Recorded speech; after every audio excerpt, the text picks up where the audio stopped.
ભેસાણના ચૂડા ગામે આંગણવાડી કેન્દ્રમાં શાળા પ્રવેશોત્સવની ઉજવણી। ભેસાણ તાલુકાના ચૂડા ગામે આંગણવાડી કેન્દ્ર નંબર 4માં બાળકોને યુનિફોર્મ, નોટબુક, નાસ્તાના બોક્સ આપીને પ્રોત્સાહિત કર્યા હતા। સાથે સાથે 6 વર્ષ પૂર્ણ કરેલ બાળકોનો વિદાય દિવસ પણ ઉજવવામાં આવ્યો। તમામ બાળકોએ માતા સરસ્વતીના આશીર્વાદ લીધા હતા। આંગણવાડીના કાર્યકર દક્ષાબેન વેગડાએ વિદાય લેતા તમામ બાળકોને તેમના આવનારા ઉજ્જવળ ભવિષ્ય માટે શુભકામનાઓ પાઠવી હતી।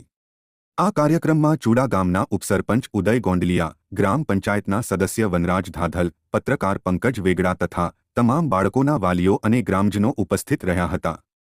આ કાર્યક્રમને સફળ બનાવવા માટે આંગણવાડી કાર્યકર દક્ષાબેન, અમિત વેગડા અને હેલ્પર ભારતીબેન બલમડિયાએ ભારે જહેમત ઉઠાવી હતી। અહેવાલ પંકજ વેગડા, લોકાર્પણ।